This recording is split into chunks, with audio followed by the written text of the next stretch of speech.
Il existe un psaume qui peut marquer le début de votre guérison, un psaume qui ne se récite pas comme de la poésie, mais comme une guerre spirituelle. Un psaume qui a été une preuve vivante de ce que la foi peut déclencher lorsque l'âme décide de faire confiance. Et si quelque chose en vous s'éveille en écoutant ceci, si vous ressentez qu'il y a quelque chose de spirituel derrière ce que vous vivez, ne l'ignorez pas, restez, écoutez, car ce message est plus qu'une simple information. C'est une visite divine. Avant de continuer, je veux que vous me disiez dans les commentaires, êtes-vous en lutte contre une maladie qui ne s'en va pas? Un diagnostic dont on vous a dit qu'il faudrait apprendre à vivre avec. Écrivez-le. N'ayez pas peur. N'ayez pas honte. Cette chaîne n'est pas un réseau social. C'est un hôtel. Et lorsque vous écrivez avec sincérité, le ciel lit cela comme une prière. Écrivez quelque chose comme « Seigneur, j'ai besoin d'une guérison totale, et je crois que tu peux le faire. » Écrivez-le même si vous avez des doutes. Écrivez-le même si vos doigts tremblent, car Dieu honore la sincérité d'une âme brisée. Maintenant, écoutez ceci. Le psaume dont nous parlons n'est pas le psaume 91, pas celui que tout le monde partage, pas le plus cité. C'est le psaume 30, un psaume écrit depuis un lit de malade, depuis un lieu où la mort semblait imminente, depuis une prière désespérée qui s'est transformée en témoignage. Écoutez. Ô Éternel, tu as fait remonter mon âme du séjour des morts. Tu m'as rendu à la vie pour que je ne descende pas dans la fosse. Saint de l'Éternel, chantez ses louanges et célébrez la mémoire de sa sainteté. Car sa colère dure un instant, mais sa grâce toute une vie. Le soir, les pleurs peuvent endurer, mais au matin, vient la joie. Et plus loin, il est dit, « Éternel, mon Dieu, j'ai crié vers toi, et tu m'as guéri. » Oui, c'est ce que je déclare.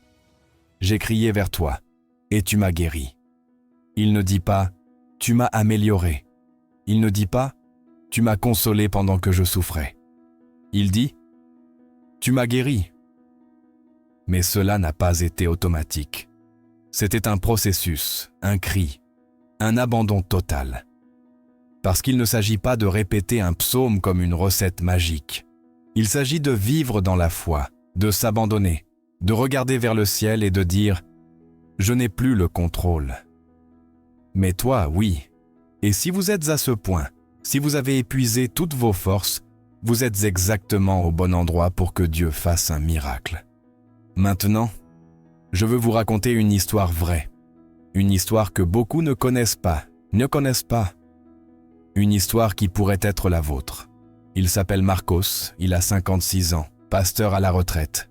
Il y a 2 ans, il a commencé à ressentir des symptômes légers, vertiges, douleurs thoraciques, fatigue inhabituelle. Il est allé voir un médecin, on lui a dit que c'était du stress. On lui a prescrit du repos, des vitamines, mais rien n'a changé. Quelques mois plus tard, on lui a diagnostiqué un grave problème cardiaque. Il a été opéré et rentré chez lui pensant que tout irait mieux.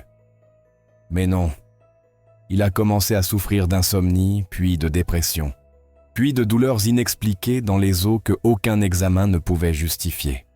Marcos a arrêté de prêcher, s'est renfermé, a pensé qu'il était de trop sur cette terre. Jusqu'à ce qu'une nuit, sans chercher quoi que ce soit de particulier, il tombe sur une vidéo qui parlait du psaume 30. Il l'a écouté en entier, il a pleuré. Pour la première fois depuis longtemps, il a senti que Dieu avait encore quelque chose pour lui. Il a commencé à prier le psaume à haute voix chaque jour, pas comme un rituel, mais comme un cri, une déclaration, un dernier espoir. Aujourd'hui, Marcos est guéri, pas seulement dans son corps, mais dans son âme, sa foi, son but. Tout a été restauré.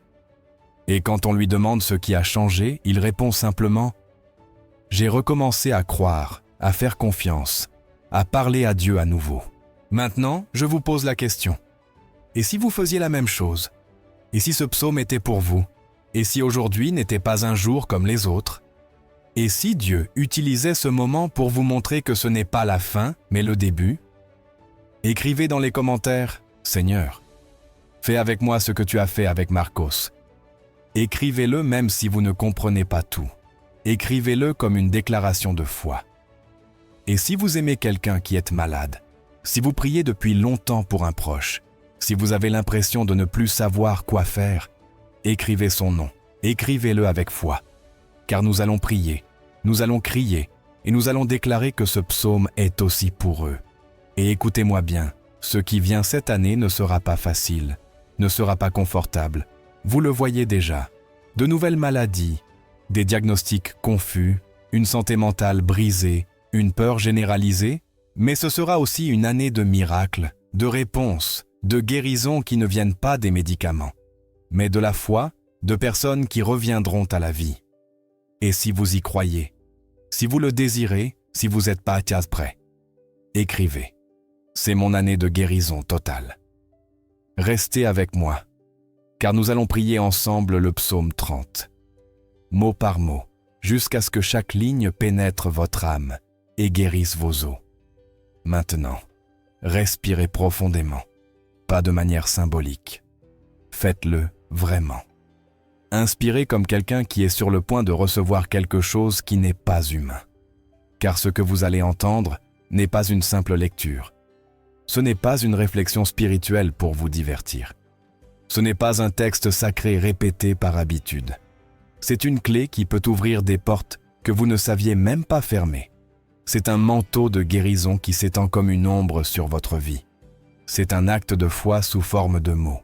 C'est le psaume 30, et vous ne l'écouterez pas seulement avec vos oreilles, vous l'écouterez avec votre histoire, avec votre mémoire, avec vos cicatrices, avec cet endroit de l'âme, où il y a encore une blessure ouverte, attendant d'être pensée par Dieu lui-même. C'est pourquoi, pendant que vous le lisez, ne cherchez pas à tout comprendre avec votre esprit. Laissez votre esprit l'absorber. Laissez chaque ligne trouver sa place en vous, comme de l'eau tombant sur une terre sèche. Je t'exalterai, ô Éternel, car tu m'as relevé, et tu n'as pas permis à mes ennemis de se réjouir à mon sujet. Savez-vous ce que cela signifie?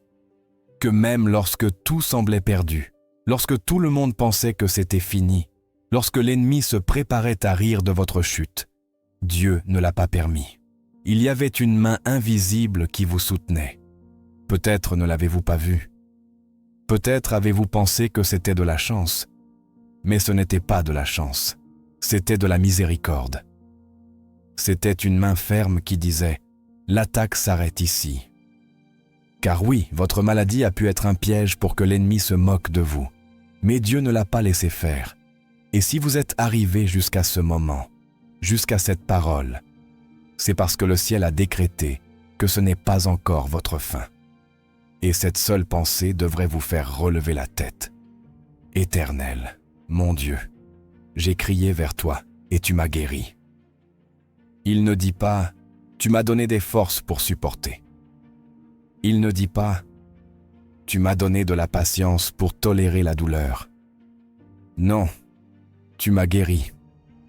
Une phrase courte, mais avec toute la puissance du ciel.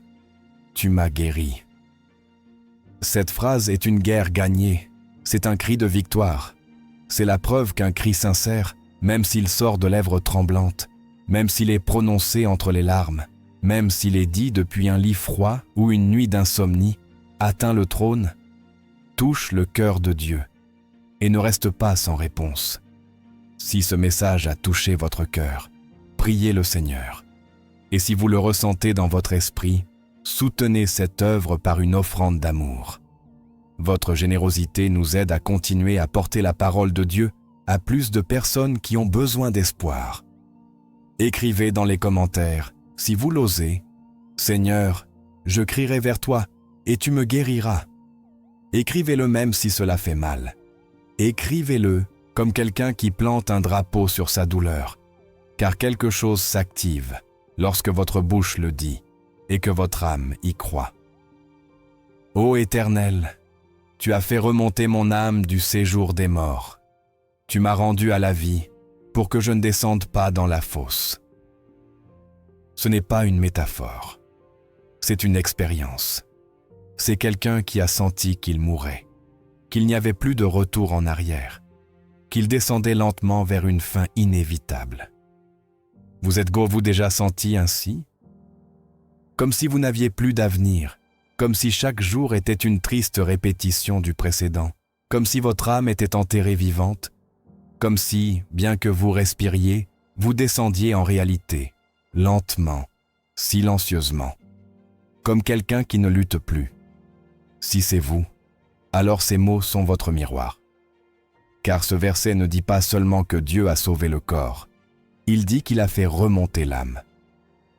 Cela signifie que là où il y avait une mort émotionnelle, la vie est revenue.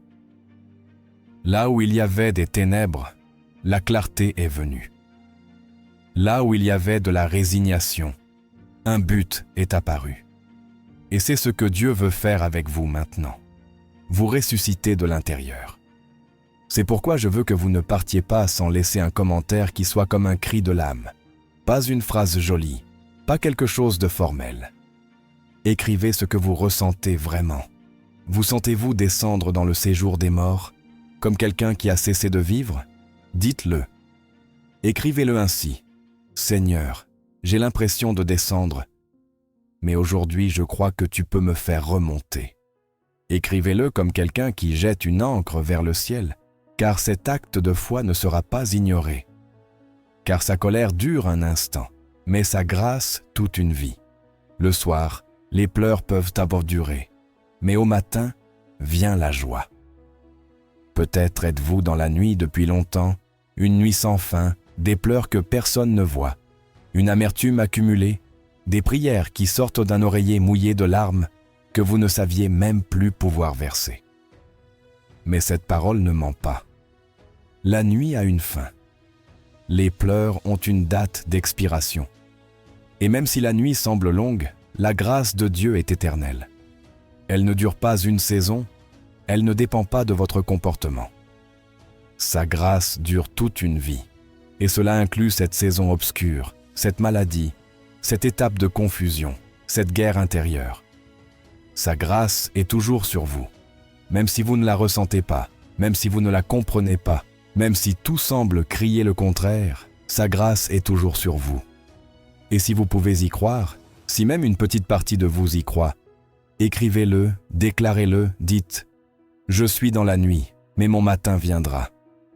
Écrivez-le comme un acte de guerre contre le désespoir. Écrivez-le comme quelqu'un qui dit « Moi aussi je verrai la joie revenir ». Car vous la verrez, car Dieu l'a promis. Le problème, souvent, n'est pas que nous ne croyons pas en Dieu, mais que nous pensons que Dieu fait des choses pour les autres, pas pour nous.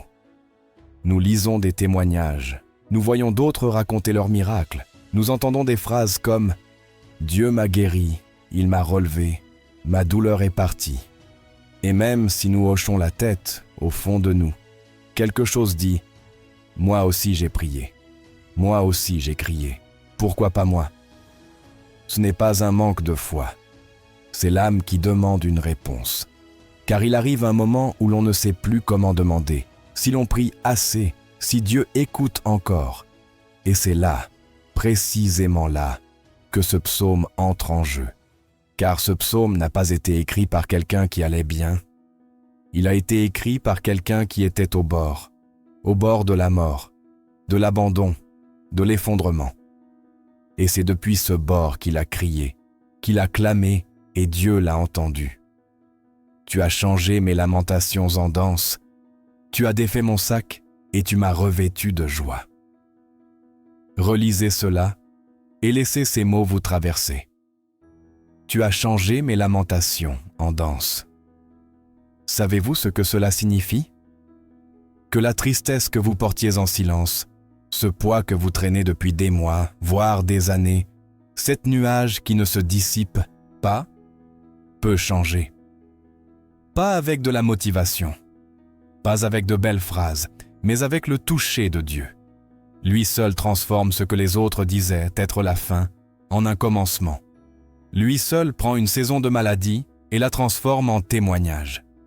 Lui seul peut vous délier. Car oui, il y a des gens qui ne sont pas attachés par des cordes, mais par des pensées, des diagnostics, des souvenirs, des peurs, des mots prononcés il y a longtemps qui continuent à serrer comme un sac. Mais Dieu dit qu'il défait, qu'il vous revêt, qu'il vous couvre de joie.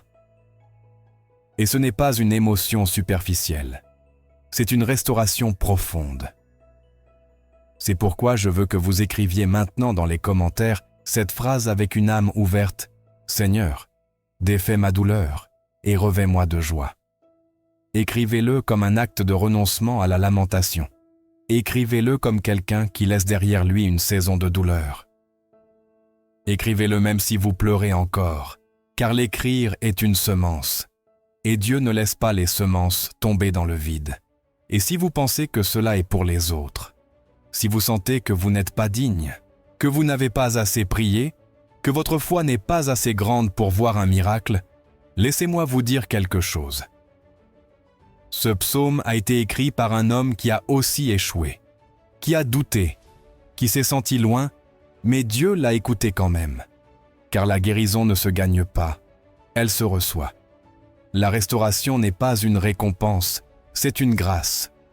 Et cette grâce vous cherche maintenant, en ce moment. C'est pourquoi je chanterai ta gloire, ô mon Dieu, et je ne me tairai pas. Éternel, mon Dieu, je te louerai à jamais. C'est ainsi que se termine le psaume, mais pas le processus. Car ce qui commence par la maladie, le désespoir, la menace de la mort, se termine par la louange, mais pas n'importe quelle louange. Une louange qui naît du fond, une louange qui jaillit quand vous savez que vous ne méritiez pas ce sauvetage, mais que vous avez été sauvé quand même. Une louange qui ne dépend pas de ce que vous ressentez, mais de ce que Dieu a fait. Une louange qui devient votre façon de vivre. C'est pourquoi il dit « Je te louerai à jamais ». Pas quand tout sera parfait, pas quand la douleur disparaîtra, pas quand je me sentirai forte à nouveau, mais à jamais. Car la louange née de l'effondrement est la plus pure, la plus honnête, celle que le ciel n'ignore pas.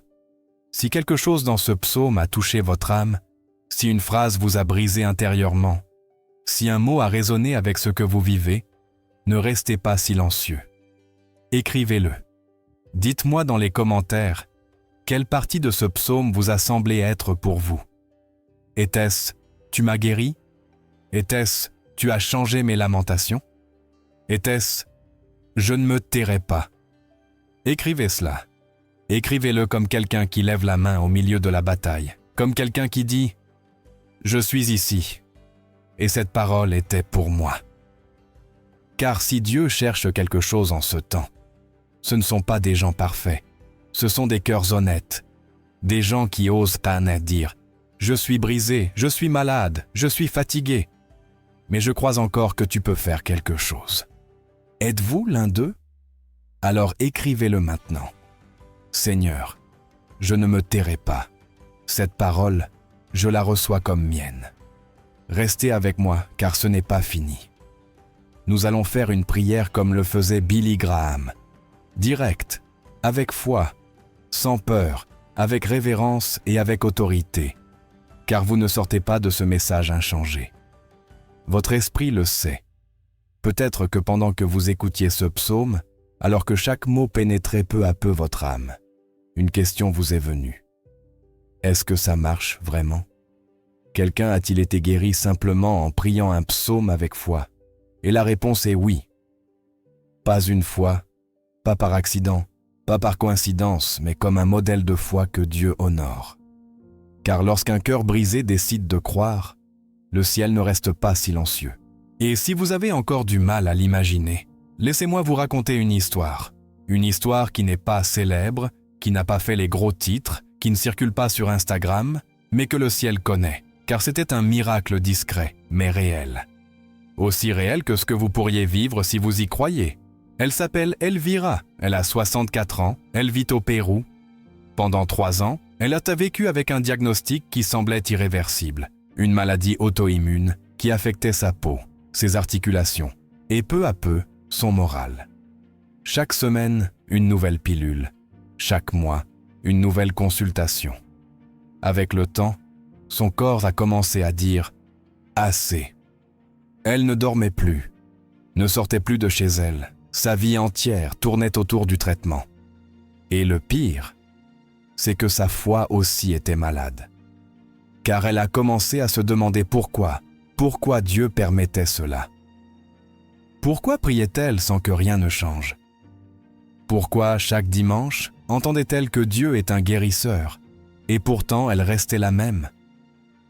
Jusqu'au jour où, sans l'avoir prévu, sa petite fille de 14 ans lui a montré une vidéo comme celle-ci, où l'on parlait d'un psaume pour guérir, le psaume 30. Elles l'ont écouté ensemble, et quelque chose a changé sur le visage d'Elvira. Pas physiquement, pas immédiatement. C'était quelque chose d'intérieur, comme si une étincelle s'était rallumée. Cette nuit-là, Elvira a écrit le psaume à la main, verset par verset, l'a accroché au mur de sa chambre et a commencé à le prier, pas à le réciter, à le prier avec son âme. Chaque matin, chaque soir, même au milieu de la journée, lorsque la douleur l'interrompait, elle le relisait, le déclarait, le disait à voix haute.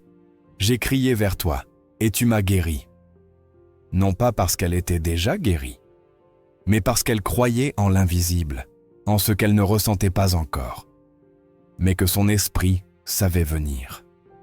3 mois plus tard, les symptômes ont commencé à diminuer. Les analyses ont commencé à s'améliorer. Les médecins ne comprenaient pas. Ils pensaient à une rémission spontanée, mais Elvira, elle, comprenait, car pendant que son corps s'améliorait, sa foi se renforçait. Et aujourd'hui, 2 ans plus tard, Elvira est complètement guérie. Son visage rayonne, son moral est revenu, sa vie est revenue. Et quand on lui demande ce qu'elle a fait, elle répond simplement « J'ai décidé de croire que ce psaume était pour moi. » Vous rendez-vous compte? Ce n'était pas un miracle de film, ce n'était pas une scène spectaculaire, c'était un processus, une foi quotidienne, une femme fatiguée qui a osé croire à nouveau, et cela a tout changé. Et si c'était votre cas? Et si le prochain témoignage portait votre nom? Et si, dans quelque temps, vous pouviez dire « Moi aussi j'ai été guéri parce que j'ai osé faire confiance à la parole ». Si vous le désirez, si votre cœur le réclame, déclarez-le maintenant dans les commentaires. Écrivez avec foi « Moi aussi je vais témoigner ». Écrivez-le même si votre âme tremble. Écrivez-le même si vous sentez que vous ne pouvez plus. Écrivez-le. Car ce qui est écrit avec foi a un poids spirituel. Et si vous avez quelqu'un comme Elvira dans votre famille, une mère, une grand-mère, une épouse, une fille qui traverse une maladie et qui semble avoir perdu l'espoir, écrivez aussi son nom. Écrivez-le avec révérence, comme si vous le placiez devant Dieu. Comme si vous disiez « Seigneur, fais avec elle ce que tu as fait avec Elvira. » Ne sous-estimez pas ce que vous écrivez maintenant, car chaque mot que vous mettez dans les commentaires est une déclaration dans l'invisible, une semence, un acte de guerre spirituelle. Le premier pas vers quelque chose que l'ennemi ne pourra pas arrêter. Et si vous êtes arrivé jusqu'ici, ce n'est pas par habitude, c'est par dessein. Car Dieu vous dit la même chose qu'il a dit à Elvira, la même chose qu'il a inspiré à celui qui a écrit le psaume 30, la même chose qu'il vous répète aujourd'hui. Je peux te guérir. Crie seulement vers moi. Ce que Elvira a vécu n'était pas seulement une récupération physique. Ce n'était pas simplement que son corps a répondu, que les médecins se sont trompés dans leurs pronostics, ou que la chance a soudainement changé. Ce qu'Elvira a vécu, c'était une restauration complète. Et c'est quelque chose que très peu comprennent. Car guérir, ce n'est pas seulement se lever d'un lit. Guérir, ce n'est pas seulement faire disparaître un symptôme. Guérir, c'est revenir à la vie. C'est quand l'âme se réveille après des années d'endormissement.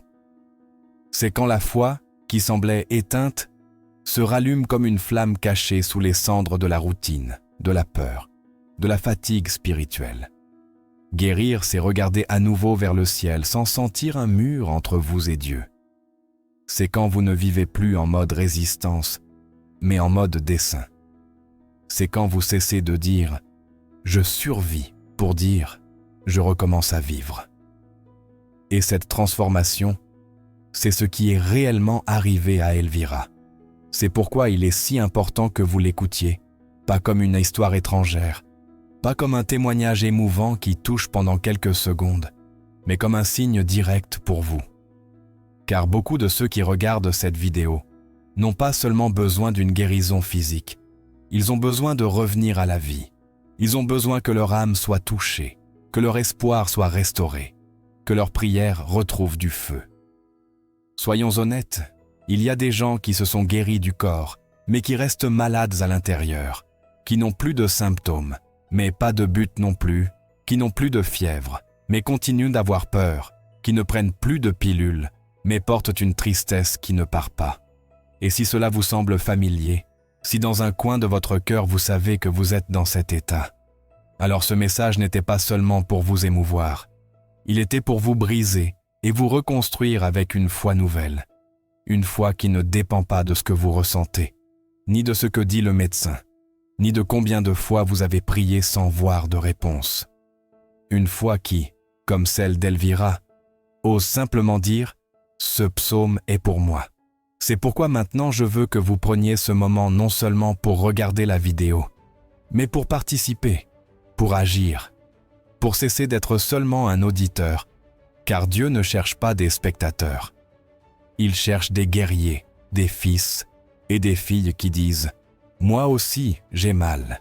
Moi aussi, je suis fatigué, mais je vais croire. » Si vous sentez que ce témoignage vous a parlé, si quelque chose en vous s'est éveillé, si vous avez senti que l'histoire d'Elvira ressemble trop à la vôtre ou à celle de quelqu'un que vous aimez, écrivez-le dans les commentaires maintenant. Dites-moi, quelle partie de son histoire vous a le plus touché? Vous êtes-vous senti aussi piégé dans un processus sans issue? Avez-vous pensé que Dieu écoute tout le monde sauf vous? Racontez-moi. Écrivez-le, même avec une seule phrase, car lorsque vous partagez, quelque chose se brise, quelque chose se libère, quelque chose s'ouvre. Et si vous ne savez pas comment l'exprimer, si vous ne savez pas quoi dire, écrivez simplement « Moi aussi, je veux revenir à la vie ». Écrivez-le pour vous, écrivez-le pour les vôtres, écrivez-le comme quelqu'un qui ne peut plus supporter et qui a besoin de lâcher ce qui pourrit à l'intérieur de l'âme. Écrivez-le, car cet autel que nous construisons ici n'est pas pour garder le silence, c'est pour crier. Et n'ayez pas peur d'être vulnérable, car ici personne ne vous juge. Ici personne n'exige la perfection. Ici nous sommes tous en bataille. Ici nous portons tous une cicatrice. Ici nous avons tous une prière en attente. Alors rejoignez-nous, commentez, déclarez-le. Car ce que vous vivez n'est pas un moment quelconque, c'est un rendez-vous divin. Une interruption sacrée au milieu de votre routine. Et si vous êtes arrivé jusqu'ici, c'est parce que Dieu veut que vous soyez le prochain témoignage. Maintenant, je veux que vous vous arrêtiez une seconde et que vous pensiez à ceux que vous aimez. Ne pensez pas en général. Pensez à des noms, des visages, des situations réelles. Pensez à votre mère qui n'a plus la même force qu'avant. À votre père qui ne parle jamais de ce qu'il ressent, mais vous savez que quelque chose dans sa santé ne va pas.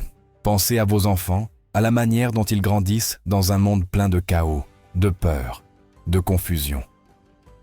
Pensez à votre conjoint, à vos frères, à cette personne qui ne le dit jamais, mais que vous savez porter une douleur ou une tristesse qui la consume en silence. Maintenant, imaginez ceci. Et si vous étiez le seul canal par lequel cette personne pouvait être couverte par Dieu? Et si, avec ce message, avec ce psaume, avec cette foi, vous pouviez faire la différence entre une vie protégée et une famille exposée? Car souvent, la plus grande douleur n'est pas ce qui nous arrive, mais ce que nous ne pouvons empêcher d'arriver à ceux que nous aimons. Et vous le savez, vous le ressentez. Il y a des nuits où vous ne dormez pas pour vous, mais pour eux, car vous vous demandez s'ils vont bien, s'ils sont protégés, s'ils ont assez de foi, si Dieu est avec eux. Car vous pouvez prier, jeûner, croire, mais eux, sont-ils couverts aussi, ou sont-ils exposés à toutes sortes d'attaques, spirituelles, émotionnelles, physiques, simplement parce que personne ne les a placés sous l'abri du Très-Haut? Et voici la question qui fait mal, mais qu'il faut poser. Si ce message a touché votre âme, si vous savez qu'il y a du pouvoir dans cette parole, comment pouvez-vous ne pas la partager avec votre famille? Comment pouvez-vous écouter ceci, ressentir ce que vous ressentez maintenant, reconnaître que cela a du pouvoir, et pourtant vous taire? Allez-vous vraiment garder cela pour vous, alors que vous savez qu'il y a quelqu'un chez vous qui est malade, faible, sur le point d'abandonner? Comment pouvez-vous garder ce psaume dans votre cœur et ne pas le semer dans le cœur des vôtres? Vous ne péchez pas par égoïsme, je le sais. C'est la peur, le doute, l'habitude. Mais aujourd'hui, Dieu vous rend responsable de quelque chose de plus grand. Être le canal de couverture spirituelle pour votre maison. Car aimer ne suffit pas, il faut protéger. S'inquiéter ne suffit pas, il faut agir. Et agir dans le spirituel, c'est prier, partager, parler, couvrir. Vous ne pouvez pas vivre comme si rien ne se passait, car il se passe quelque chose. Des attaques se préparent, des maladies s'incubent, des douleurs frappent déjà à la porte. Et si vous ne levez pas un mur de foi, qui le fera? Je ne vous dis pas cela pour vous faire peur, je vous le dis pour que vous réagissiez. Car ce psaume n'est pas seulement pour vous, il est pour vos enfants, pour votre maison, pour votre lignée, pour vos générations. Et si vous ne semez pas cette parole maintenant, il sera trop tard. C'est pourquoi je veux que vous fassiez quelque chose de courageux, quelque chose de plus puissant qu'il n'y paraît. Écrivez dans les commentaires les noms des personnes que vous voulez couvrir avec cette parole. Nommez-les.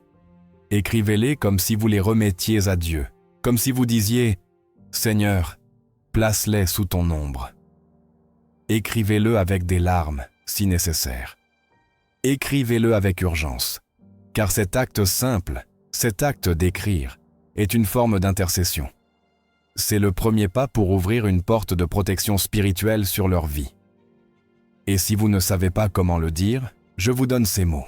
Seigneur, couvre ma famille de ton abri.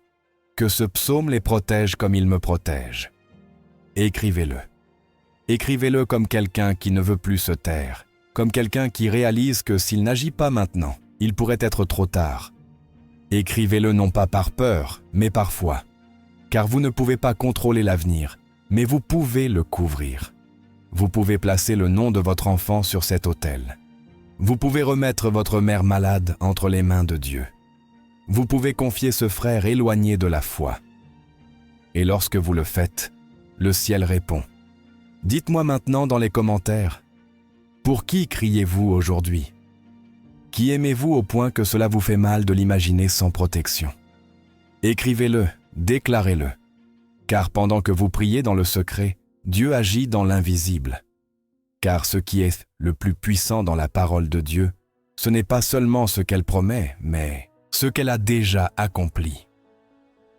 Et si aujourd'hui vous sentez que tout cela ne peut être une coïncidence, que ce message est arrivé juste au moment où vous étiez à bout, que cette parole a touché quelque chose en vous que vous ne saviez même pas endormi, c'est parce que Dieu avait déjà écrit cette rencontre. Il l'avait planifiée, il avait préparé le baume, l'écu, le verset qui serait pour vous plus qu'une phrase, une médecine vivante. Et si vous aviez encore besoin d'une confirmation, si votre cœur demande un signe plus clair, alors écoutez ceci avec toute votre attention, l'âme éveillée. Car ce n'est pas une coïncidence, c'est la parole de Dieu qui vous parle directement à l'âme. Regardez ce que dit le psaume 103, versets 2 et 3. « Mon âme bénit l'Éternel, et n'oublie aucun de ses bienfaits. C'est lui qui pardonne toutes tes iniquités, qui guérit toutes tes maladies. » Pouvez-vous sentir le poids de ces mots? Il ne dit pas qu'il guérit certaines maladies. Il ne dit pas qu'il soulage la douleur par moments. Il dit « Qui guérit toutes tes maladies ?» Et il ne le dit pas comme une possibilité. Il le dit comme une réalité éternelle, comme une promesse irrévocable, comme quelque chose que Dieu a déjà décidé de faire. Pas parce que vous le méritez, pas parce que votre foi est parfaite, mais parce qu'il est ainsi, parce que c'est sa nature de guérir, de restaurer, de racheter, de recommencer avec vous. Et ce qui est le plus profond, c'est que cela ne commence pas par le corps, cela commence par l'âme. Bénis mon âme. Car la guérison extérieure dépend souvent de l'état intérieur. Ce qui n'a pas encore changé dans votre santé attend peut-être que votre âme recommence à croire, que votre âme se souvienne, que votre âme cesse d'oublier que Dieu n'en a pas fini avec vous. Et maintenant, je vous le dis avec tout le sérieux spirituel. Il y a des personnes qui regardent cette vidéo et qui ont été malades non seulement à cause d'un virus, ni de la génétique, ni d'un accident, mais à cause d'un oubli spirituel. Parce qu'elles ont cessé de se souvenir de ce que Dieu avait promis. Parce qu'elles ont laissé la douleur effacer la mémoire de leur foi. Parce qu'elles ont permis au diagnostic d'avoir plus d'autorité que la parole. Et si c'est vous, si au fond vous savez que vous vous êtes déconnecté de la source, que votre âme est silencieuse, que vous ne priez plus comme avant, que vous ne faites plus confiance comme avant, que vous ne vous levez plus avec cette certitude que Dieu est avec vous, ce psaume vient pour vous réveiller, pour vous rappeler qu'il guérit toutes vos maladies, même celles que vous ne savez pas nommer, même celles qui n'apparaissent pas dans les examens médicaux, mais qui volent votre joie, votre paix, votre énergie, votre foi. C'est pourquoi je vais vous demander quelque chose de très concret, quelque chose qui marquera un avant et un après dans votre processus. Écrivez dans les commentaires cette phrase avec conviction. Seigneur, je ne veux pas oublier tes bienfaits. Guéris toutes mes maladies. Écrivez-le non pas comme quelqu'un qui récite, mais comme quelqu'un qui supplie, comme quelqu'un qui reconnaît qu'il a vécu avec une partie de son âme endormie, comme quelqu'un qui s'est habitué à survivre et qui ne veut plus de cela. Écrivez-le même si vous ne ressentez rien. Écrivez-le même si votre corps fait encore mal. Écrivez-le même si votre foi est faible. Car ce qui sort de votre bouche avec humilité, le ciel le transforme en guérison. Et si vous osez, écrivez aussi quelle est cette maladie qui vous pèse le plus aujourd'hui. Celle qui est là depuis longtemps. Celle que les médecins ne parviennent pas à résoudre. Celle qui semble être devenue une partie de vous. Écrivez-la non pas comme une plainte, mais comme un acte de foi, comme quelqu'un qui dit « Voici ma blessure, Seigneur. Fais avec elle ce que tu as promis. » Car lorsque vous exposez la douleur, Dieu commence à agir. Et si vous sentez que ce verset était pour vous, si le psaume 103 a touché l'endroit le plus blessé en vous, dites-le moi. Dites-moi dans les commentaires quelle partie vous a le plus brisé. Était-ce « N'oublie pas » Était-ce « Il pardonne » Était-ce « Il guérit » Car en partageant cela, vous ne vous libérez pas seulement vous-même, vous aidez aussi les autres à se reconnaître. Car ce que nous faisons ici n'est pas seulement un message, c'est une communauté de restauration. C'est un hôtel numérique où les brisés se réunissent et où le ciel se met en mouvement. Et si vous êtes arrivé jusqu'ici, c'est parce que votre âme avait besoin de cette parole et que vous êtes sur le point d'être guéri dans des endroits que vous ne saviez même pas blessés. Il y a quelque chose que presque personne n'ose dire à voix haute, mais que nous avons tous ressenti à un moment donné. L'âme, même silencieuse, peut être malade autant, voire plus, que le corps. Et lorsque l'âme est malade, tout se déséquilibre. Les émotions se désordonnent, le sommeil se brise, l'esprit se remplit de pensées confuses et sombres. Le corps commence à manifester des symptômes étranges, des douleurs qui vont et viennent, une fatigue qui ne s'explique pas, une anxiété sans raison.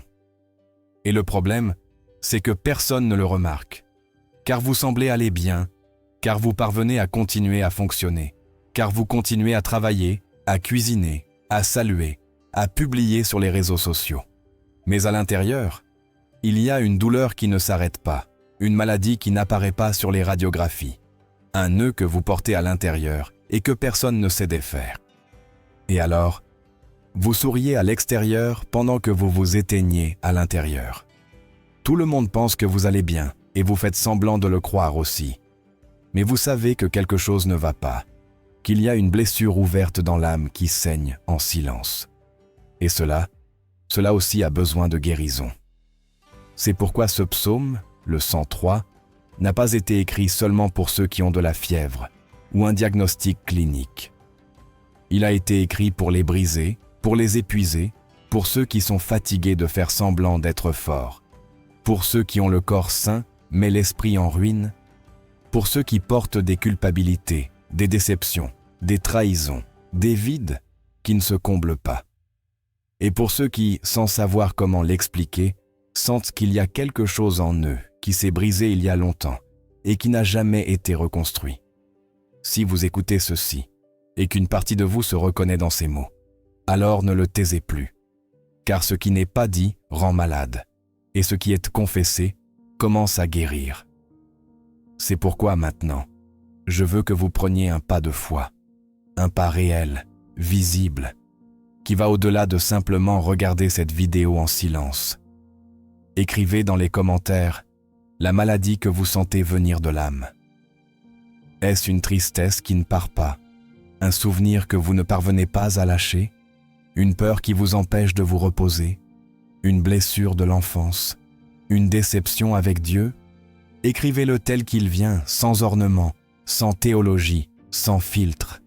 Écrivez « Seigneur, guéris cette partie brisée en moi ». Et complétez cette phrase avec ce que vous savez être blessé. Écrivez-le comme quelqu'un qui remet quelque chose qu'il ne peut plus porter. Écrivez-le comme quelqu'un qui reconnaît « Je ne peux plus avec cela, mais toi, Dieu, tu peux ». Et si vous n'avez pas les mots, si la douleur est si ancienne ou si confuse que vous ne savez même pas comment la nommer, écrivez simplement « Guéris ce que je ne peux pas expliquer ». Car le Saint-Esprit comprend même ce que votre esprit ne parvient pas à organiser en phrases, car Dieu n'a pas besoin de diagnostic, il a besoin de sincérité. Il a besoin que vous ouvriez la porte de votre âme. Il a besoin que vous lui disiez « Entre et fais ce que tu dois faire ». Et si, pendant que vous écoutez ceci, vous sentez que quelque chose en vous commence à bouger, à se réveiller, à se briser un peu, ne le réprimez pas. Ne l'éteignez pas, laissez-le sortir. Car parfois, le premier pas vers la guérison est de permettre à l'âme de pleurer. Peut-être que vous n'avez pas pleuré depuis des mois, voire des années, parce que vous pensiez que pleurer était une faiblesse, que cela ne servait à rien. Mais laissez-moi vous dire quelque chose. Lorsque vous pleurez devant Dieu, vous êtes plus fort que jamais, car cela signifie que vous vous êtes rendu, que vous avez reconnu que vous avez besoin de lui, et il répond toujours à un cœur brisé. C'est pourquoi je vous demande ceci. Laissez un commentaire maintenant qui dise « Seigneur, je te remets mon âme brisée, fais-la neuve ». Écrivez-le non pas comme quelqu'un qui récite un verset, mais comme quelqu'un qui fait un pacte, comme quelqu'un qui remet quelque chose qu'il ne peut plus cacher, comme quelqu'un qui en a assez de vivre à moitié. Car vous n'avez pas été créé pour survivre, vous avez été créé pour vivre dans la plénitude, sous l'abri du Très-Haut. Et cela commence lorsque l'âme se rend. Si vous êtes encore ici, c'est parce que ce que Dieu veut faire avec vous n'est pas terminé. Au contraire, le meilleur est sur le point de se révéler. Peut-être portez-vous ce poids depuis si longtemps que vous ne vous souvenez même plus de ce que c'était de vivre sans lui. Vous ne vous étonnez plus de vous réveiller fatigué. Vous ne vous surprenez plus que votre corps souffre sans raison. Vous ne vous demandez plus pourquoi il vous est difficile de respirer profondément, pourquoi l'anxiété surgit de nulle part, pourquoi votre esprit semble ne jamais avoir de repos, même lorsque tout autour de vous semble en ordre. Et c'est ce qu'il y a de plus douloureux. Vous vous êtes habitué à vivre avec des symptômes que vous ne savez pas expliquer, à cacher la peur derrière un sourire, à répondre que tout va bien alors qu'à l'intérieur, il y a un cri que personne n'entend. Vous avez appris à fonctionner, mais pas à vivre. Vous avez appris à résister, mais pas à vous reposer. Et soyons honnêtes, vous ne vous souvenez même plus de la dernière fois où vous avez ressenti une paix véritable. Car la maladie la plus dangereuse n'est pas celle qui vous cloue au lit, c'est celle qui vole votre espoir que, un jour, vous irez bien. Et c'est exactement ce que l'ennemi a essayé de faire avec vous.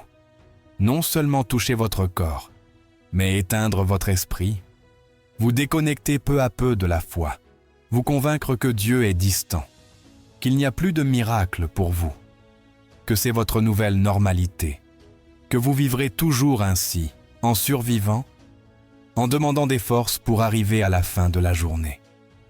Et si cela résonne en vous, si pendant que vous écoutez ceci, votre cœur s'est serré, si vous avez senti que ces mots décrivent exactement ce que vous portez à l'intérieur, alors ce message n'était pas une coïncidence, c'était une intervention divine.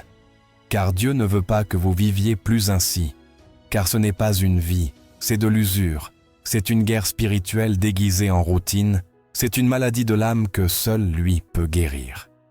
Mais pour que cela arrive, vous devez faire quelque chose. Vous devez cesser de vous taire, car ce qui est tu pourrit et ce qui est remis se transforme. C'est pourquoi maintenant, je veux que vous osiez écrire quelque chose qui peut tout changer. Ne réfléchissez pas trop, ne l'analysez pas avec peur, faites-le avec le cœur en main. Écrivez dans les commentaires. Je suis fatigué de faire semblant d'aller bien. Écrivez-le si vous reconnaissez que, à l'intérieur, vous portez quelque chose de brisé. Écrivez-le si vous êtes épuisé émotionnellement, spirituellement, physiquement. Écrivez-le comme quelqu'un qui ne veut plus tenir une façade, comme quelqu'un qui est prêt à remettre à Dieu ce qu'il cache depuis des années. Et si vous pouvez, racontez plus. Dites-moi, où ressentez-vous cette douleur? Où sentez-vous que vous ne pouvez plus? Quelle partie de votre vie est devenue une bataille quotidienne? La santé, la famille, votre esprit, vos émotions. Écrivez-le, pas pour que les autres le voient. Écrivez-le, car lorsque vous le nommez, le ciel le prend. Car lorsque vous décidez de cesser de faire semblant, Dieu commence à guérir. Car il ne travaille pas avec des masques, il travaille avec la vérité. Et si vous sentez que c'est trop personnel, si vous avez peur de vous exposer, souvenez-vous de ceci. Cette chaîne est un autel. Ici, personne ne vous juge. Ici, nous sommes tous en bataille. Ici, nous cherchons tous la guérison. Et lorsque vous vous ouvrez, d'autres osent aussi. Et cela déclenche quelque chose de puissant, car lorsque la douleur cesse d'être silencieuse, la guérison commence. Alors faites-le. Ne laissez pas passer cela. Ne fermez pas cette vidéo sans écrire quelque chose, même si c'est une phrase, même si c'est un mot, même si vous ne pouvez dire que « Dieu, je ne veux plus vivre ainsi ». Écrivez-le comme quelqu'un qui plante un drapeau de foi au milieu de sa douleur. Écrivez-le comme quelqu'un qui ose dire « Je suis blessé, mais je crois encore que tu peux faire quelque chose ». Car ce qui vient après ce moment peut être le début de votre miracle. Il y a quelque chose qui vous arrive depuis un certain temps. Vous ne savez pas exactement quand cela a commencé, mais vous le ressentez. C'est comme si votre corps était déconnecté de votre âme, comme si vous marchiez dans une sorte de brouillard constant. Vous faites vos affaires, vous allez au travail, vous préparez à manger, vous répondez aux messages, vous interagissez avec les gens, mais tout cela, vous le faites comme de loin, comme si vous n'étiez pas vraiment présent, comme si la vie passait à travers vous, mais pas en vous. Et cela, même s'il n'a pas de nom clinique, même s'il n'apparaît pas dans les analyses. C'est un signe que quelque chose en vous s'est fermé, quelque chose qui brillait avant, qui bougeait, qui vous donnait de la force. Aujourd'hui, c'est fatigué, éteint, silencieux. Et vous avez appris à dissimuler. Vous êtes devenu expert à faire semblant, car vous savez que personne ne comprendrait. Car on vous a dit que vous devez être fort, car vous avez une famille qui dépend de vous, car il y a des choses à maintenir, des responsabilités à accomplir.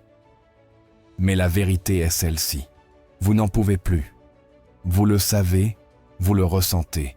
Et même si personne ne le remarque, vous savez que si cela continue ainsi, vous finirez par vous briser à l'intérieur.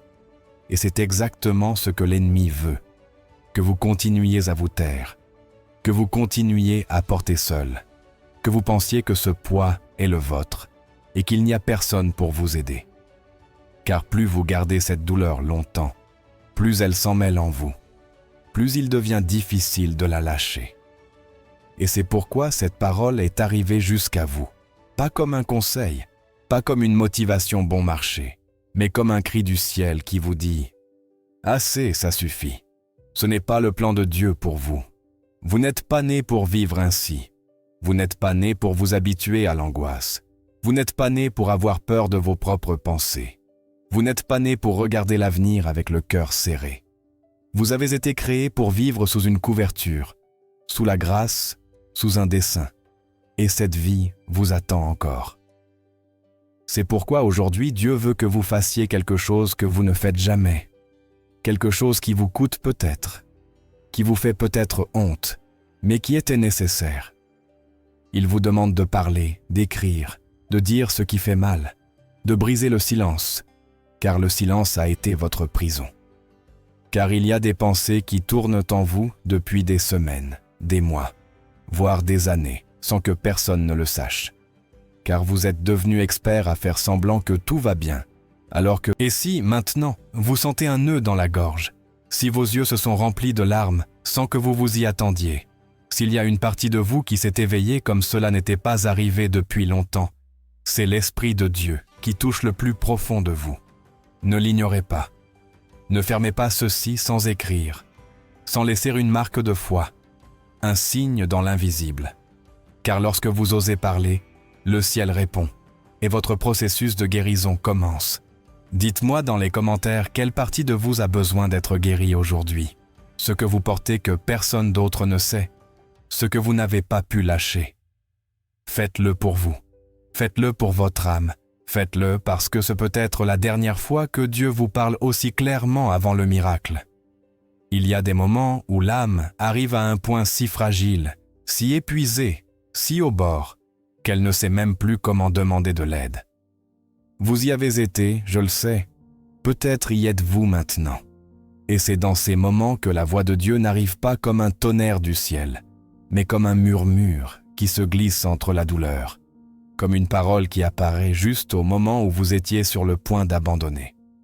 Et aujourd'hui, cette parole est ici, devant vous, vous enveloppant d'une promesse qui n'expire pas, qui ne dépend ni de votre force, ni de votre foi parfaite, ni de vos œuvres. Une parole qui a soutenu des millions de personnes à travers l'histoire.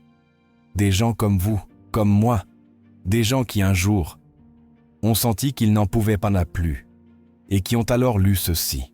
« Venez à moi, vous tous qui êtes fatigués et chargés, et je vous donnerai du repos. » Matthieu 11, 28. Jésus n'a pas dit « Venez à moi, ceux qui ont bien fait ». Il n'a pas dit « Venez à moi, ceux qui prient tous les jours sans faillir ». Il n'a pas dit « Venez à moi, ceux qui ne doutent jamais ». Il a dit « Tous ceux qui sont fatigués, tous ceux qui sont chargés ».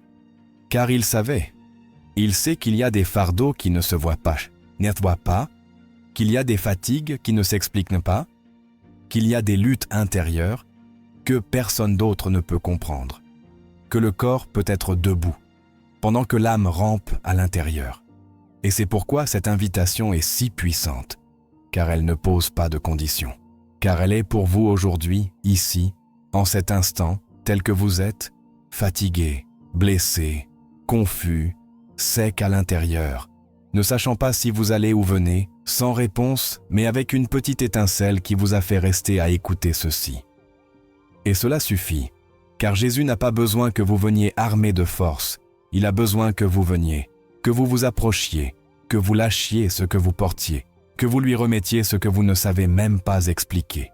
Cette maladie qui ne guérit pas, cette anxiété qui ne part pas, cette insomnie qui ne vous laisse pas, ce poids dans la poitrine que vous portez comme une pierre, cette peur qui vous accompagne même quand tout semble calme.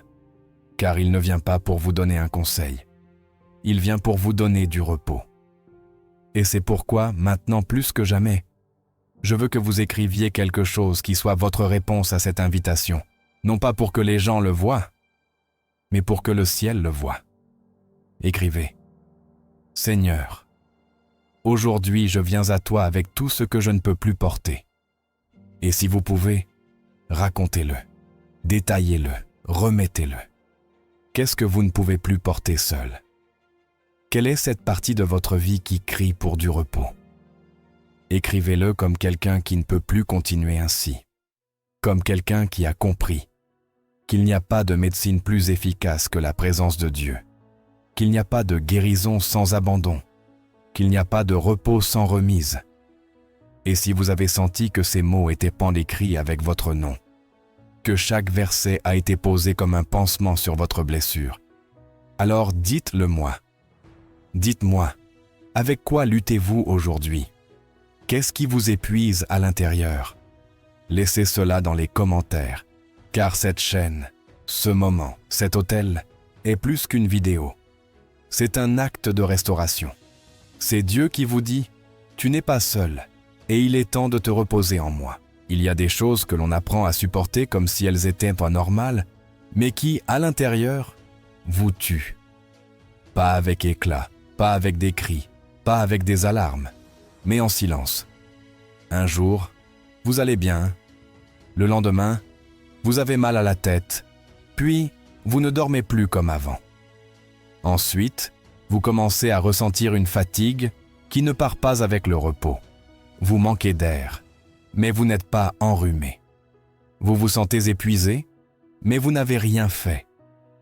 Votre corps commence à s'éteindre lentement sans donner de signes clairs. Et vous, sans vous en rendre compte, commencez à vous y habituer. Car vous n'avez pas le temps de vous arrêter, car vous ne savez pas comment l'expliquer, car vous pensez que c'est le stress, l'âge, les responsabilités, car personne d'autre ne le remarque. Mais la vérité est que ces choses, ces symptômes qui n'ont pas de nom, ces fatigues qui n'ont pas de cause apparente, ces douleurs qui vont et viennent, sapent votre énergie, brouillent votre esprit et vous affaiblissent spirituellement. Pourtant, ce que beaucoup ignorent, c'est que Dieu avait déjà prévu ce besoin de purification. De même que l'âme a besoin de nettoyage à travers le repentir et la prière, le corps a également besoin d'être renouvelé pour fonctionner selon le dessein pour lequel il a été créé. Dans les Écritures, nous trouvons de multiples références à l'importance du corps comme temple de l'Esprit Saint. Dans 1 Corinthiens 6, 19 à 20, il nous est rappelé : « Ne savez-vous pas que votre corps est le temple de l'Esprit Saint qui est en vous, que vous avez reçu de Dieu ? Vous ne vous appartenez pas à vous-même, car vous avez été rachetés à un grand prix. Glorifiez donc Dieu dans votre corps. » Ce passage révèle une puissante vérité spirituelle. Prendre soin de notre corps est une partie fondamentale de notre vie chrétienne. Il ne s'agit pas seulement d'éviter les excès ou les vices, mais aussi de lui fournir les éléments appropriés pour qu'il puisse se renouveler et rester pur. Le concept de détoxification, bien qu'aujourd'hui souvent associé à des régimes modernes ou des tendances de bien-être, est en réalité une manifestation du principe biblique de purification que Dieu avait déjà établi. Tout comme le peuple d'Israël devait se purifier avant d'entrer en la présence de Dieu, notre corps a également besoin d'être nettoyé des substances qui le détériorent. Les fruits que Dieu a créés ne sont pas seulement une source de vitamines ou de minéraux, mais beaucoup d'entre eux contiennent des propriétés spécifiques qui agissent comme des agents de nettoyage interne, éliminant les toxines et renforçant l'organisme de l'intérieur. Ce n'est pas un hasard. C'est une partie du dessein divin. La Bible est remplie de symboles de purification et de nettoyage, et beaucoup d'entre eux sont liés à des aliments qui reflètent le désir de Dieu de restaurer notre être dans tous ses aspects. Dans l'Ancien Testament, nous voyons comment Dieu a instruit son peuple sur les aliments purs et impurs, non seulement pour des raisons cérémonielles, mais parce qu'il savait quels éléments étaient les plus bénéfiques pour le corps. Dans Ézéchiel 47, 12, Il nous est présenté une image puissante qui relie cette idée à la nature elle-même. Sur les deux rives du fleuve croîtront toutes sortes d'arbres fruitiers. Leur feuillage ne se flétrira pas et leurs fruits ne cesseront pas. Ils produiront des fruits nouveaux chaque mois, car leurs eaux sortent du sanctuaire. Leurs fruits serviront de nourriture et leurs feuilles de remède. Cette description révèle le pouvoir que Dieu a donné à certains fruits qui non seulement nourrissent le corps, mais le guérissent et le restaurent. La détoxification n'est pas seulement une pratique physique, c'est un acte d'obéissance et de gratitude envers le Créateur. Lorsque nous choisissons des aliments qui purifient notre organisme, nous reconnaissons que notre corps est un don de Dieu et que nous devons en prendre soin de la meilleure manière possible. Tout comme Jésus a enseigné l'importance de prendre soin de notre cœur et de notre esprit, nous devons appliquer ce principe à notre bien-être physique. Négliger notre santé peut nous faire perdre de l'énergie, de la clarté spirituelle et de la force pour accomplir le dessein que Dieu a pour nous. Dans l'histoire de Daniel, nous trouvons un exemple clair du pouvoir d'une alimentation pure et consacrée. Lorsque Daniel et ses compagnons ont été emmenés au palais du roi Nabuchodonosor, on leur a offert de consommer les mets et les vins du roi, des aliments qui, bien qu'appétissants, n'étaient pas appropriés pour un mode de vie consacré à Dieu. Daniel a décidé de ne pas se souiller avec ces aliments et a demandé qu'on lui permette de se nourrir uniquement de légumes et d'eau. Au bout de 10 jours, Daniel et ses amis semblaient en fait plus sains et vigoureux que tous les autres jeunes qui mangeaient dans les mets du roi. Cette histoire, relatée dans Daniel 1:8-15, montre non seulement qu'une alimentation pure renforce le corps, mais nous rappelle aussi que Dieu honore ceux qui choisissent de suivre son plan, même dans les questions alimentaires. Le corps humain a été conçu par Dieu pour se régénérer constamment, mais pour que ce processus se déroule de manière optimale, il a besoin des éléments appropriés. Les fruits que Dieu a créés ne fournissent pas seulement de l'énergie, ils agissent également comme des nettoyants naturels de l'organisme, aidant le foie, les reins et le système digestif à éliminer les déchets nuisibles. Ce nettoyage interne permet au corps de fonctionner avec plus de clarté, de force et de vitalité. Ce n'est pas un hasard si les fruits que nous mentionnerons plus loin sont riches en antioxydants, en fibres et en propriétés curatives qui agissent directement sur les organes chargés de purifier le corps. Lorsque nous négligeons notre alimentation, nous permettons aux toxines de s'accumuler, ce qui affecte notre bien-être général. Cela affaiblit non seulement notre corps, mais interfère également avec notre vie spirituelle. Un corps fatigué, intoxiqué et affaibli a plus de mal à rester ferme dans la prière, à trouver la paix dans la méditation biblique et à accomplir les responsabilités que Dieu nous a confiées. C'est pourquoi prendre soin de notre corps est aussi une manière de maintenir notre connexion avec Dieu, plus forte et plus claire.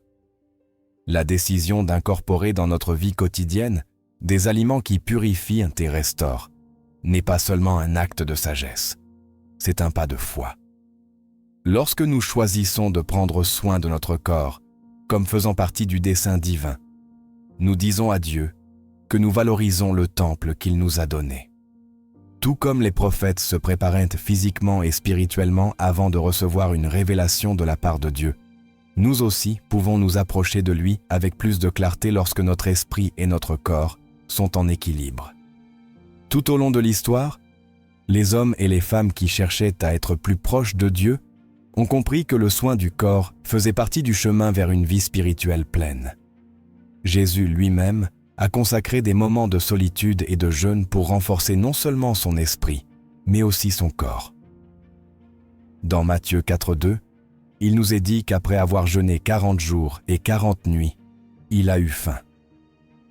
Ce passage révèle que, même dans son humanité, Jésus reconnaissait l'importance de maintenir son corps préparé pour accomplir la mission que le Père lui avait confiée. Le chemin vers une vie pleine en Christ englobe à la fois le bien-être spirituel et physique. Chaque fois que nous choisissons des aliments qui purifient et renforcent notre corps, nous honorons le plan divin pour nos vies. Dans les sections suivantes, nous explorerons 3 fruits qui, selon les principes bibliques, non seulement nourrissent notre organisme, mais le détoxifient. vous aidant à ressentir plus de vitalité, de clarté mentale et de force spirituelle. Ces fruits, conçus par Dieu, sont à votre disposition pour que vous puissiez commencer chaque matin renouvelé et en harmonie avec son dessein pour vous. Êtes-vous prêt à découvrir comment la sagesse divine se manifeste même dans les aliments que vous portez à votre table? Le dessein de Dieu pour la création est rempli de détails qui révèlent son amour et son soin pour nous. Depuis les premiers jours de l'humanité, il a fourni tout ce qui était nécessaire pour que notre corps reste fort, pur et en équilibre. Chaque élément qu'il a placé dans la nature a un but spécifique, et les fruits sont une de ces manifestations parfaites de sa sagesse. Ils ne sont pas seulement chargés de goût et de fraîcheur, mais beaucoup d'entre eux possèdent des propriétés extraordinaires qui aident le corps à se nettoyer de tout ce qui l'intoxique et l'affaiblit. Ce n'est pas seulement une fonction biologique, c'est un principe spirituel qui se répète constamment dans les Écritures. De même que Dieu appelle son peuple à vivre dans la sainteté et la pureté spirituelle, il a aussi fourni des éléments dans la création pour que notre corps puisse être renouvelé et restauré. La Bible révèle que Dieu se soucie de chaque aspect de notre vie, y compris notre bien-être physique. Dans le psaume 103, il est dit « Mon âme bénit l'Éternel, et n'oublie aucun de ses bienfaits. C'est lui qui pardonne toutes tes iniquités, qui guérit toutes tes maladies. » Ce passage nous rappelle que la santé n'est pas seulement une bénédiction, mais un reflet de l'amour rédempteur de Dieu, qui désire nous voir fortifiés dans toutes les sphères de notre existence. Ce soin englobe à la fois l'âme et le corps. C'est pourquoi il a placé dans la nature des outils puissants pour nous purifier et nous restaurer. La détoxification de l'organisme fait partie de ce dessein divin, une manifestation physique du même principe spirituel, qui nous invite à rejeter ce qui nous contamine pour vivre dans la plénitude. Dans l'Ancien Testament, nous trouvons de nombreuses références à l'importance de la pureté et du nettoyage. Dieu a établi des lois très précises pour que son peuple reste éloigné de ce qui pourrait le contaminer, tant sur le plan moral que physique. Ces règles, bien qu'elles semblaient parfois strictes, révélaient un message plus profond. Tout ce qui est pur fonctionne mieux et accomplit le dessein pour lequel il a été créé. Le corps humain ne fait pas exception. De même que l'âme a besoin d'être purifiée du péché, le corps a besoin d'être nettoyé des déchets et des toxines qui s'accumulent avec le temps. Dans Lévitique 11, les lois alimentaires que Dieu a données à son peuple sont détaillées, établissant une distinction claire entre les aliments purs et impurs. Bien que ces instructions aient un sens spirituel et cérémoniel, elles révélaient aussi des principes de santé qui restent pertinents aujourd'hui. Dieu savait que certains aliments étaient plus bénéfiques pour le corps et que d'autres pouvaient lui nuire. Cette distinction n'était pas arbitraire, mais faisait partie d'un plan divin pour protéger son peuple des maladies et le maintenir dans des conditions optimales. Les fruits, mentionnés dans de nombreux passages des Écritures, apparaissent toujours comme des symboles de vie, de fraîcheur et de renouveau. Ce n'est pas un hasard, mais un signe clair qu'ils ont été conçus pour fournir au corps les éléments nécessaires pour rester fort et pur. Le processus naturel de détoxification qui se produit dans le corps est une preuve supplémentaire du dessein parfait de Dieu. Le foie, les reins et le système digestif sont conçus pour filtrer et éliminer les toxines qui entrent par les aliments, l'air et d'autres facteurs. Cependant, ce système peut être surchargé lorsque trop de déchets s'accumulent, affectant l'énergie, l'humeur et même la clarté spirituelle. C'est pourquoi inclure des aliments qui soutiennent ce processus est non seulement bénéfique, mais essentiel pour maintenir le corps dans l'état optimal que Dieu souhaite pour nous. Parmi ces aliments, certains fruits se distinguent par leur capacité unique à nettoyer l'organisme de manière naturelle et efficace. Le prophète Ézéchiel a reçu une révélation puissante sur le pouvoir que Dieu a placé dans certains éléments naturels pour guérir et restaurer. Dans Ézéchiel 47:12, nous lisons « Sur les deux rives du fleuve croîtront toutes sortes d'arbres fruitiers. Leur feuillage ne se flétrira pas, et leurs fruits ne cesseront pas. Ils produiront des fruits nouveaux chaque mois, car leurs eaux sortent du sanctuaire. Leurs fruits serviront de nourriture, et leurs feuilles de remède. Ce passage prophétique révèle que l'intention de Dieu n'était pas seulement de nourrir l'être humain, mais aussi de lui fournir des aliments qui apportent guérison et purification. De même que l'eau qui coule du sanctuaire représente la pureté spirituelle émanant de sa présence, les fruits de ces arbres symbolisent le pouvoir divin de renouveler le corps et de lui redonner de la vitalité. Les propriétés détoxifiantes que Dieu a incluses dans certains fruits sont une preuve claire de ce principe. Les fruits riches en fibres, en antioxydants et en composés naturels agissent comme des agents de nettoyage dans l'organisme, aidant à expulser les toxines qui s'accumulent dans le sang, les organes et le système digestif. Ce processus de purification non seulement renforce le corps, mais apporte également une clarté mentale et une énergie renouvelée, permettant aux gens de se sentir plus légers, équilibrés et mieux capables d'affronter leurs responsabilités quotidiennes. Lorsque le corps est pur, l'esprit s'éclaircit également, et cela influence directement la connexion spirituelle avec Dieu. Dans la parole de Dieu, nous trouvons des principes qui révèlent comment maintenir cet équilibre.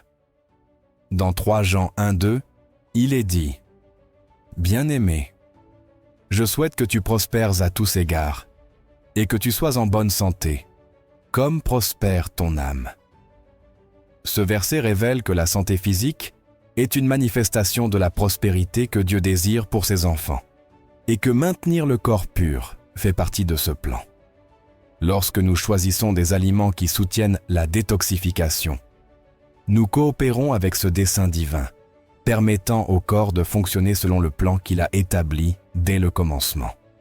Le peuple d'Israël comprenait que maintenir la pureté physique était essentiel pour vivre en communion avec Dieu. Avant de participer à des actes d'adoration, des rituels de purification étaient effectués, symbolisant le besoin d'être pur pour s'approcher du Seigneur. Ce principe spirituel s'applique également aux soins du corps, car lorsque nous nettoyons notre organisme des éléments nuisibles, nous préparons notre être entier à être plus réceptif à sa voix et à sa direction.